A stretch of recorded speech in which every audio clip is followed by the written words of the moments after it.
బాపమ్మ, మీ బాపుకి ఎంతమంది, ఎవరెవరు ఎట్లా సెట్ అయినరు? మా బాపుకి 5 కొడుకులు, 3 బిడ్డలము. ఫస్ట్ పెద్ద బిడ్డ ఆమె ఊర్లో సిద్దిపేట పుల్లూరులో ఇచ్చారు, మెయిన్ ఆయనకి ఇచ్చారు. రెండవ ఆమె బిడ్డని ఆమె గుడికందులకి ఇచ్చారు. తర్వాత 5 మగోళ్ళు. తర్వాత నేను, నా తర్వాత తమ్ముడు, 2 మగోళ్ళు చనిపోయారు, ఒక అక్క చనిపోయింది. ఉన్నోళ్ళం 5 మగోళ్ళు, 3 ఆడోళ్ళం మిగిలినాము.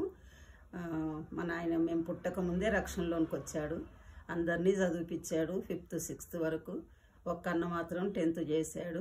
ఇంకా అప్పుడు తెలంగాణ మూమెంట్లో స్కూల్ బంద్ అయితే నన్ను బైబిల్ స్కూల్ పంపమని అడిగాను, బైబిల్ స్కూల్ పంపాడు.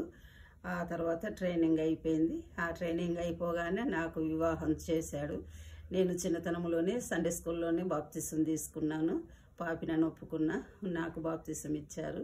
సండే స్కూల్లో కూడా చాలా బహుమతులు నాకు బైబిల్ ఇచ్చారు. సండే స్కూల్ కంటత వాక్యాలు బాగా చెప్పేది. టీచింగ్ చేశాను సండే స్కూల్ టీచర్గా. ఆ తర్వాత నాకు వివాహం తుర్కపల్లి వారసునికి వివాహం చేశారు. నా హస్బెండ్ పేరు రాజిరెడ్డి. ఆ తర్వాత నేను 4 పిల్లలు 74లో నా మ్యారేజ్ అయింది. 4 పిల్లలు. 7వ రోజు నాకు లాస్ట్ కొడుకు హస్బెండ్ పాలు తెస్తా అని చెప్పాడు. ఆయనకు పాంగర్ చనిపోయాడు. ఆయన పాంగర్ చనిపోయిన తర్వాత నాకు 7వ రోజుకు ఇంటికి తీసుకొచ్చారు. అప్పుడు ఆ వార్త చెప్పారు. ఇంకా వార్త చెప్పిన రాత్రి అట్లా గడిచింది. తెల్లవారు 4 గంటలకే నన్ను చర్యలకు తీసుకొని పోయారు, తట్టుకోలేనని. అట్లా 40 రోజులు ఉంచారు. ఆ తర్వాత ఊరికి తీసుకొచ్చిన గాజులు తీపిచ్చారు. ఆ తర్వాత నన్ను 1 సంవత్సరం అంతా చుట్టాల దగ్గర, బంధువుల దగ్గర అక్కడక్కడ ఉంచారు, దుఃఖం పోవాలని. ఆ తర్వాత నేను చర్యాలనే ఉన్నాను. 4 పిల్లల్ని చదివిపించుకున్నా. ఆ 4 పిల్లలు 10th వరకు చేసిన తర్వాత 2 మగ పిల్లలు పెట్రోల్ పంపుకు పంపించాను హైదరాబాద్లో. వాళ్ళు జాబ్ అక్కడ చూసుకునేటట్టు చేశారు, చిన్న వయసులో ఉన్నారని. తర్వాత ఆడపిల్లలకు 1 సంవత్సరం బైబిల్ ట్రైనింగ్ చేయించిన. ఆ తర్వాత ఎవరైతే నా ఇంటికి వచ్చి సంబంధం పిల్ల కావాలని అడుగుతారో వాళ్ళకే ఇస్తాను తీర్మానం చేసి ప్రార్థన చేసుకున్న. పెద్ద కూతురికి బోడబండ నుండి వచ్చారు, వాళ్ళకు ఒప్పుకొని చేసాము. రెండవ బిడ్డకు ఆల్వాల్ నుండి వచ్చారు, ఆయనకు చేశాను. ఒక ఆమె జయదిరుగుట్టలో చిన్న ఉంటుంది, పెద్ద ఆమె బోడబండలు ఉంటుంది. ఇక మేము, నాకు 2 కొడుకులు, 2 కొడుకులకు మేనకోడళ్ళే. 2 మేనకోడళ్ళతోటి పెద్ద కొడుకు కుక్కడిపల్లి హౌసింగ్ బోర్డులో ఉంటున్నాడు, చిన్న కొడుకు పటాన్చెల్లో ఉంటున్నాడు. వానికి 2 బిడ్డలు, చిన్న కొడుక్కి, పెద్ద కొడుకు 2, ఒక బిడ్డ, ఒక కొడుకు. చిన్న బిడ్డకు 3 ఆడపిల్లలు, పెద్ద బిడ్డకు 2 బిడ్డలు, ఒక కొడుకు. వారు కూడా ఎదిగి పెద్దవాళ్ళు అయ్యిండ్రు. పెద్దవాళ్ళు అయిన తర్వాత వారికి 8 మన్మలు 10 మంది అయ్యిండ్రు. 10 మందిలో 8 వివాహాలు జరిగినాయి. వివాహాలు జరిగిన వాళ్ళందరికీ సంతానం వచ్చేసింది. మరి 2 మాత్రం ఇప్పుడు వివాహాలు కాకుంటున్నారు. ఆ వివాహాల కొరకు మనమడు మనమరాలు, పెద్ద కొడుకు కొడుకున్నాడు వివాహం కొరకు, చిన్న కొడుకు బిడ్డ ఉన్నది. చిన్న కొడుకు బిడ్డ జాబ్ చేస్తుంది, పెద్ద కొడుకు కూడా జాబు చేస్తూ ఉన్నాడు.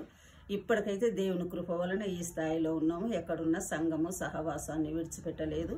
నేను దాదాపు 20 సంవత్సరాలు బైబిల్ స్కూల్లో టీచింగ్ చేశాను. ఇప్పటికీ రమ్మని పిలుస్తూ ఉంటారు, కానీ శరీరం సహకరించడం లేదు. నాకు 2019లో క్యాన్సర్ వచ్చింది. ఆ 2019లో ట్రీట్మెంట్ ఒక 2 నెలలు 3 నెలల వరకు జరిగింది. ఆ తర్వాత తగ్గిందన్నారు.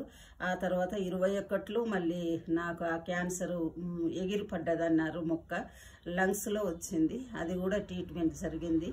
ఆ ట్రీట్మెంట్ కూడా అట్లా నెల 15 రోజులు పోయాను.